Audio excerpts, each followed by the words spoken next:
Você já ouviu falar em som diegético ou não diegético, extradiegético, transdiegético, metadiegético? Enfim, já ouviu algo do tipo? Sabe o que é? Conhece todas as variações desse termo? A que se aplica no audiovisual? Bom, para entender melhor sobre o que eu estou falando, a gente precisa entender o significado da palavra diegético, ou diégese, que na verdade é muito simples. Claro, se a gente não for ficar filosofando aqui, né, entrando de cabeça na filosofia. Porque diegético vem da palavra grega diégesis, que surgiu lá atrás com o filósofo Platão, e que resumidamente diz respeito a tudo aquilo que faz parte da dimensão ficcional de uma narrativa, da realidade própria da narrativa, do mundo ficcional, do mundo em que vive o personagem de um filme, ou de um livro, de uma história, de um jogo. Eu não estou falando do ator que interpreta o personagem, mas do personagem em si. Tá? Por exemplo, no filme Toy Story, aquele mundo em que os brinquedos conversam entre si, andam pela casa, desenvolvem planos e tudo mais, né? Só existe ali, dentro do filme, naquela história, que tem um tempo próprio, um espaço próprio, proposto pelos próprios autores, né? Tudo aquilo acontece dentro do mundo fictício de Toy Story, não no mundo real. E é legal eu ter dito isso, ter usado esse exemplo, porque você pode ver aí que esse termo ele não é exclusivo do som, da música para o audiovisual, que é o assunto principal desses vídeos que eu tenho feito, né? Mas esse termo ele serve para qualquer história em geral. Lembrando que, como eu disse, ele vem lá da Grécia Antiga, de Platão. Naquela época não havia cinema, não haviam jogos digitais. Então, diegético é tudo o que faz parte daquele mundo da narrativa, do mundo ficcional, onde vivem os personagens. E esse termo ele já é usado no cinema há muito tempo. Mas aqui, dentro do universo da trilha sonora, quem introduziu a ideia de diégeses, introduziu não, né? Quem dissecou, quem foi a fundo, iniciou a discussão sobre a ideia de diégeses e as variações dessa ideia, né, desse termo, com relação à trilha sonora, foi Cláudia Gorman. Eu não sei se é bem assim que pronuncia o nome dela não, tá? A Cláudia Gorman, no final da década de 80, ela apresentou 3 tipos característicos de espaço sonoro no cinema. O som diegético, o extradiegético e o metadiegético.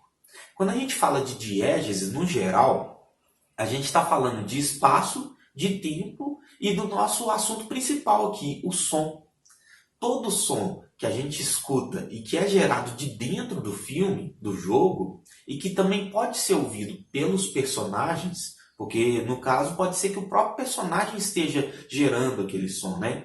Todo esse som ele é diegético.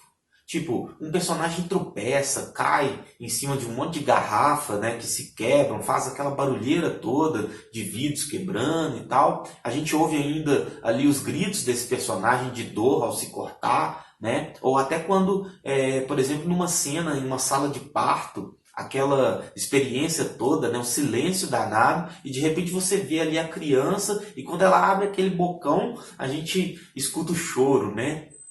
E algumas risadas, suspiros de choro, de alegria. Esse som todo é diegético. E a gente pode dividir ainda o som diegético em 2 tipos. O diegético síncrono e o diegético assíncrono. Como? É bem simples, tá? Não assusta com os termos, não. Fica aqui comigo que eu vou te explicar rapidinho. Tá? Então, o som diegético síncrono é aquele que é gerado pelos personagens ou por algo de dentro da narrativa, da história, né? E que na gravação, na filmagem, na produção, ele foi captado direto da cena, direto da fonte, né, do set de filmagem, através das técnicas de som direto, que até algumas vezes chega a carregar um pouco dos ruídos do ambiente, né? Já o som diegético assíncrono é aquele que também é gerado pelos próprios personagens ou algo de dentro da narrativa, né? Mas que o áudio é colocado depois. Quer um exemplo? No filme Era Uma Vez no Oeste, de Sérgio Leone, a gente tem ali um personagem que ele toca sempre a mesma melodia ou variações dessa melodia na gaita. Aquelas gaitas de boca mesmo, sabe? Mas o Charles Bronson, o ator que interpreta aquele personagem, ele não está de fato tocando a gaita. Aparentemente ele nem sabe tocar aquele instrumento. Ou até sabe, mas o som captado ali, direto da cena, pode não ter ficado tão legal ou não ter cumprido o propósito estético desejado, né? Porque tem que manter o microfone distante para não aparecer, né, na imagem e tal. Aí o que acontece? O ator, ele finge que está tocando. Ele interpreta, né, os movimentos de um tocador de gaita, ou até toca mesmo, mas depois, na pós-produção, o som da gaita é adicionado ou substituído. E fica parecendo que é o próprio personagem que está tocando aquela gaita. Então, diegético síncrono é o som captado direto da cena. Diegético assíncrono é o som acrescentado na pós-produção. Beleza? Bom, a gente pode dizer que som diegético é o som que acontece, que é gerado de dentro da história, do mundo fictício da história, e que é ouvido pelo espectador ou jogador e também pelos próprios personagens. E o som extradiegético ou não diegético? Seria aquele que é ouvido, que é gerado no mundo real? Mais ou menos, né? Tipo, se um personagem de um filme está ouvindo um rádio enquanto trabalha, ou tocando violão com o seu cachorrinho ali do lado, ou até conversando com os amigos em uma festa, enquanto uma banda toca lá no fundo, isso tudo é um som diegético, beleza? Ficou bem claro, tranquilo, né? Agora, quando a gente fala do som extradiegético, a gente está falando de algo que não faz parte da narrativa, mas que está naquele filme, naquele jogo, de alguma forma. Que é ouvido pelo espectador ou pelo jogador, mas não é ouvido pelos personagens do filme, do jogo. Mas como que ele estaria no filme ou no jogo sem ser diegético? De forma mágica. Eu gosto de falar que é de forma mágica, tá? Não é nenhuma magia, não. Mas a sensação que a gente tem é sim muito mágica. É aquele som que está lá para dar profundidade para a cena, para enfatizar a emoção da cena, de um personagem, de um momento da história, e fazer com que o espectador ele sinta aquela emoção. Esse som ele não é ouvido pelo próprio personagem, mas apenas pelo espectador. Imagina aí um casal no século XV, sei lá, por exemplo, após muito tempo sem se ver, né, depois de muitas desavenças, desencontros, imagina eles se encontrando de repente ali no topo de uma montanha, sem mais ninguém por perto, nenhuma tecnologia, nada. Eles se encontram, se abraçam, se olham, se beijam, e durante todo esse momento você, como espectador, escuta uma música suave, emocionante, né, que carrega consigo toda aquela emoção daquele momento, daquele encontro. Essa música, ela não está sendo ouvida pelos personagens. Não tem ninguém tocando ela na cena. Né? Nenhum dos personagens levou alguém ali para tocar o instrumento enquanto eles têm aquele momento. Né? Não tem nenhum rádio, nada fazendo com que você a reconheça como algo vindo de dentro da cena. Você sabe que os personagens não a escutam, mas você aceita e percebe a simbiose perfeita entre o som e a imagem que está rolando. Juntos te passando a emoção daquele casal. Isso é o som extradiegético, ou não diegético. No caso, a música extradiegética. Um outro exemplo é quando em uma batalha entre dois exércitos, né, cada um apostos em uma extremidade de um campo, de repente ambos os comandantes indicam o ataque e todos os soldados saem disparada, né, um exército na direção do outro, com suas espadas nas mãos, o espectador vai escutando aquele som, né, você vai escutando aquele som estrondoso dos passos de centenas, de milhares de soldados, né? O som das armaduras, das espadas, dos escudos, aumentando de volume à medida em que vão se aproximando, né? Cada vez mais forte, cada vez mais alto. Quando de repente os soldados se encontram ali, se chocam, né? Inicia uma música épica, bem ritmada, com tambores fortes, sons graves e contínuos, notas agudas, incisivas, cortantes ali, os soldados se destruindo, se mutilando, né? Sangue para todo lado. Os efeitos sonoros eles ficam um pouco mais baixinhos, né, do que antes dos soldados se encontrarem, dando lugar para aquela música estrondosa, né? E aí você vai junto com a cena, com a ação, com toda aquela emoção. Se contorce na poltrona, né? Agora repara, tem um pequeno momento aí para a gente dar uma analisada. Na verdade, tem vários. Mas na direção do que a gente está falando, sobre a música extradiegética, o som extradiegético, tem um momento aí com alguns pontos bem importantes. Primeira coisa, quem em sã consciência iria lá para o meio da batalha com instrumentos musicais e começaria a tocar? Ali, na hora que o pau está quebrando, no momento em que aquela galera toda começa a se matar. Tudo bem, eu sei que em guerras haviam sim alguns músicos tocando seus tambores, cornetas e tal, né, para ajudar a dar ritmo e motivação aos soldados, tanto nas marchas quanto em alguns momentos antes das batalhas. Mas eles não iam lá para a linha de frente, para o meio da briga. E não era uma orquestra com aquele som tão estrondoso como eu falei no exemplo, não. Era um ou outro músico com seus tambores, cornetas, né, indicando uma tática, ditando um ritmo ou um novo movimento. E mais, você percebe que eu falei que os efeitos sonoros eles foram aumentando de volume e ganho antes dos exércitos se colidirem? E depois, quando a música estava rolando, esses mesmos efeitos sonoros eles ficaram mais de fundo e a música completamente em primeiro plano? Os sons das espadas, dos gritos, dos ossos se quebrando, dos escudos e das armaduras não traria mais realismo para a cena? Então por que a música, que nem está lá, ela é extradiegética, tomou a frente de tudo?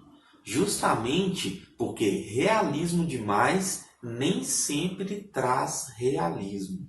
Nem sempre traz o real sentimento relacionado àquele momento da história, que carrega consigo muito mais do que os olhos estão vendo. Magia. Esses mesmos exemplos servem para os jogos digitais também, tá? Esse aqui, por exemplo, cai como uma luva. Nesse caso, e é claro que a gente teria que analisar todo o contexto da história, da narrativa, foi uma cena separada de um contexto geral. Mas nesse caso, a intenção é passar a emoção daquele momento, daqueles personagens. Apelar para a lembrança do espectador quanto à história de cada soldado. Como se o espectador estivesse ali na cabeça daquele personagem, sentindo a dor dele, da perda da sua história, da sua família, né, que ele deixa para trás, do que ele tem para conquistar, e não apenas o medo de morrer, de sentir dor, a sensação da dor por si só. O desconforto em ver sangue, de ver um membro sendo cortado e tudo mais. E até, de repente, algo que poderia acontecer se não fosse a presença da música extradiegética no lugar do som diegético, dos ruídos de som diegético, do som real, tirar o foco da atenção para a história do filme e direcionar ela para a sensação daquele acontecimento em uma situação real. Percebe a diferença? Eu lembrei aqui, por exemplo, daquela cena do filme Titanic. Titanic não é lá um filme que eu gosto muito, meu filme predileto, não, né? Mas eu lembrei daquela cena que o navio está lá afundando, as pessoas estão se matando para conseguir seus lugares nos botes, né? E os músicos lá tocando sem parar, né? E esse exemplo vai de confronto com o que eu falei da cena anterior, sobre não ter nenhum louco para ficar ali tocando no meio da batalha, né? Mas nesse caso, você percebe que a situação, né, desse caso do Titanic acaba sendo cômica e arrancando até algumas risadas do espectador. É um momento de respiro.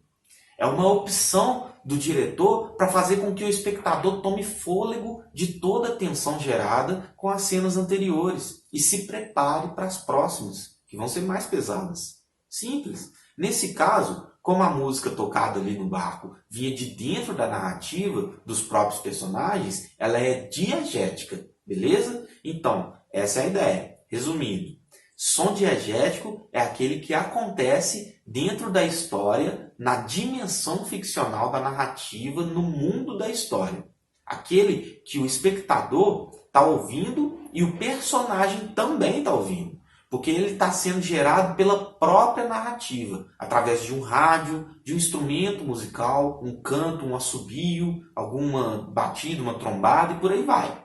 A gente tem o som diegético síncrono, que é aquele captado direto da gravação, da cena, né? E o diegético assíncrono, que acontece dentro da narrativa, mas é acrescentado depois da gravação da cena, na pós-produção.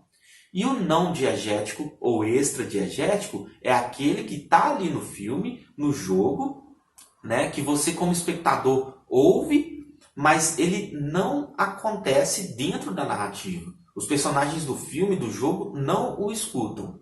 Ele está ali para enfatizar a sensação, a emoção daquele momento. Fechou? Fechou nada. Porque tem também os sons metadiegéticos e os sons transdiegéticos. Talvez você já tenha ouvido falar dos sons diegéticos, talvez e dos extradiegéticos também.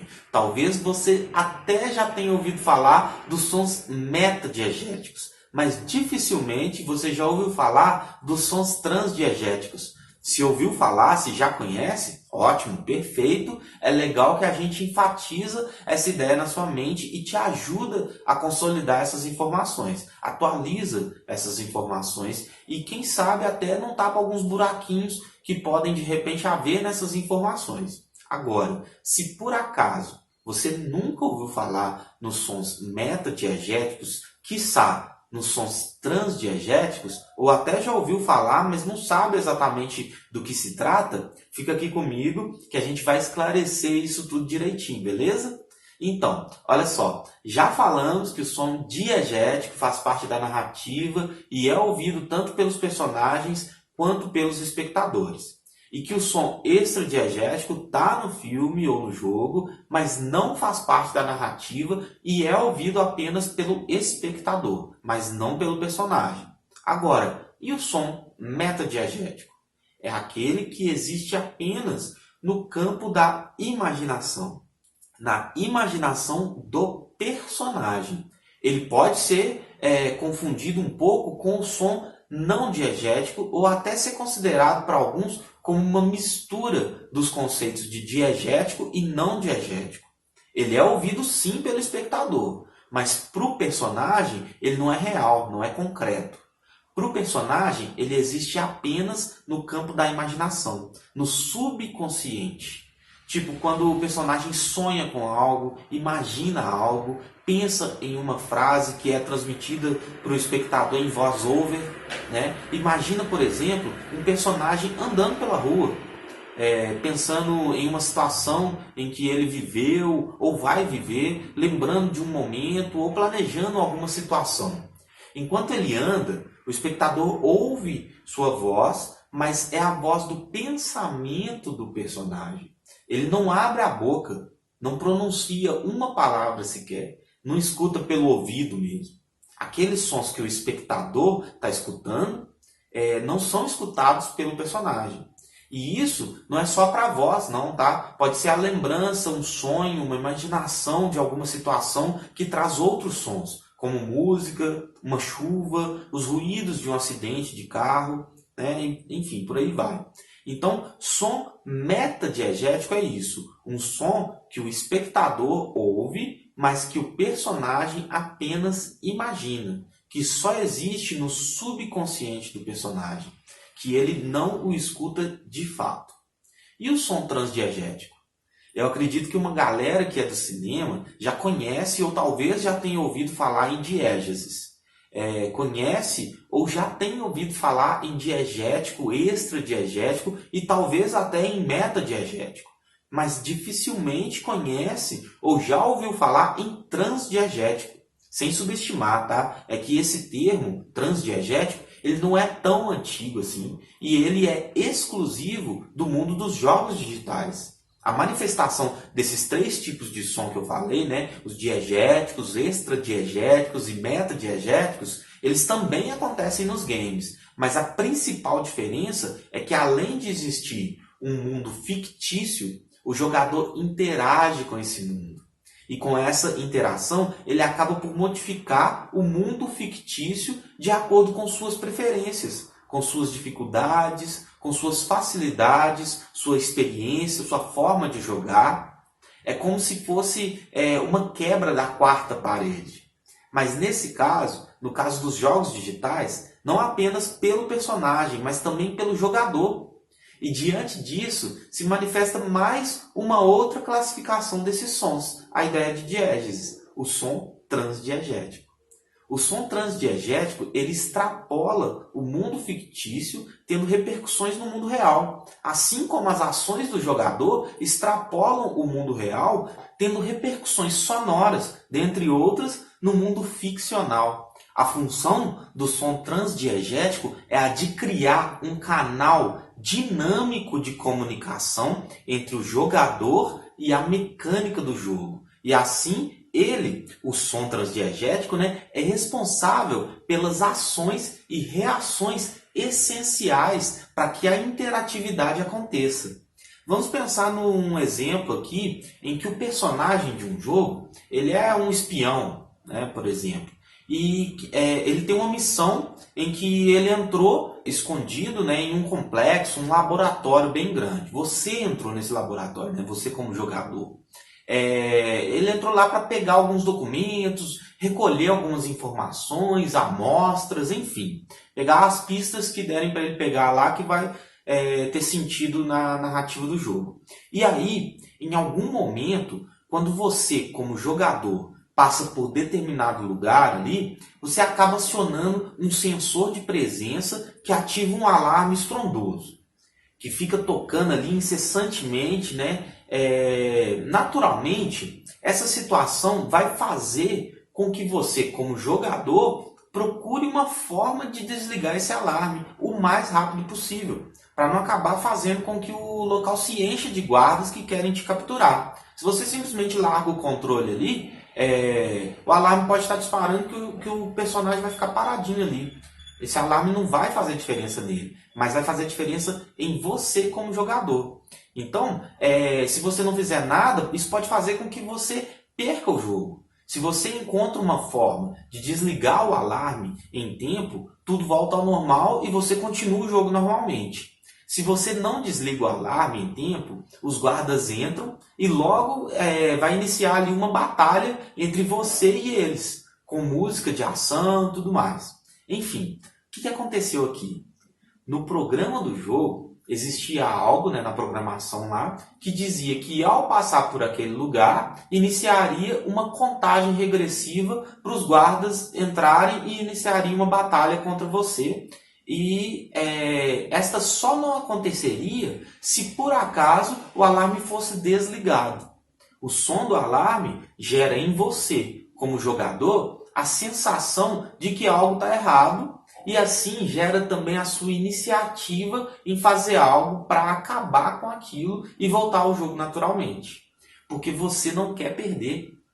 Você não quer perder o jogo. E você sabe que aquela situação pode te levar ao game over.